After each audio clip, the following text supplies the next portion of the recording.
Team Chandrababu పనిచేస్తుందన్నటువంటి నమ్మకాన్ని కూడా కల్పిస్తూ మీరు ఇచ్చిన అవకాశానికి ధన్యవాదాలు తెలియజేస్తున్నా అధ్యక్షుడు. ఆర్థిక మంత్రి గారు అక్షర సత్యాలు చెప్పారు. ఎందుకంటే ఇవన్నీ అక్షరీకరణలో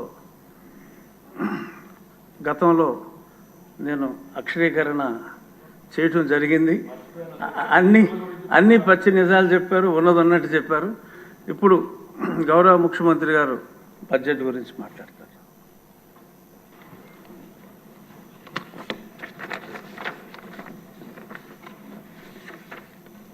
అధ్యక్ష, ఇప్పుడే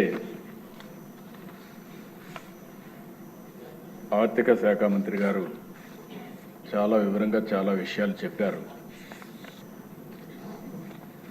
కానీ నేను కూడా ఈ సభ ద్వారా గత ప్రభుత్వం చేసినటువంటి విధ్వంసం, నేటి రాష్ట్ర పరిస్థితులు, ప్రభుత్వ నిర్ణయాలు ఏ విధంగా ముందుకు పోతున్నాం, short term, medium term, long term దృష్టిలో పెట్టుకొని ఈ రాష్ట్రాన్ని ఏ విధంగా మళ్ళీ అందరం కలిసి అభివృద్ధి చేయాలనే విషయాలన్నీ కూడా ప్రజలకు వివరించాలనే ఉద్దేశంతోనే నేను ఈరోజు రిప్లై ఇస్తున్నాను. అయితే ప్రజాస్వామ్యంలో అంతిమ నిర్ణేతలు ఎప్పుడు కూడా ప్రజలే. వారి కోసం పనిచేయడం మనందరి బాధ్యత.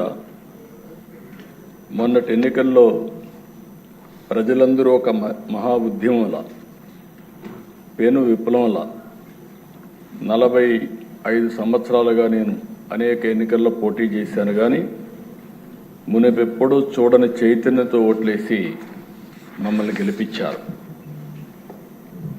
అయితే ఇక్కడ చాలామంది శాసనసభ్యులు ఉన్నారు, 3 పార్టీల నాయకులు కూడా ఉన్నాం. ఆ రోజు మా ఆలోచన ఒకటే, ప్రజలు గెలిస్తే ఈ రాష్ట్రం నిలదొక్కుంటుంది. ప్రజలు గెలవాలంటే ఎన్డీఏని గెలిపించాలని మేము పిలిపించాం. మళ్ళీ మేమందరం కలిసి రాష్ట్ర పునర్నిర్మాణం చేసి మళ్ళీ రాష్ట్రాన్ని అభివృద్ధి చేస్తాను ఒక హామీ ఇస్తే బ్రహ్మాండమైన స్ఫూర్తితో ముందుకు వచ్చారు.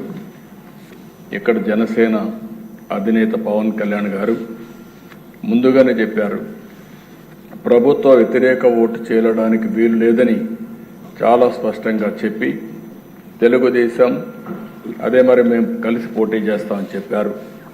తర్వాత బీజేపీ కూడా మేమందరం కలిసి పోటీ చేస్తేనే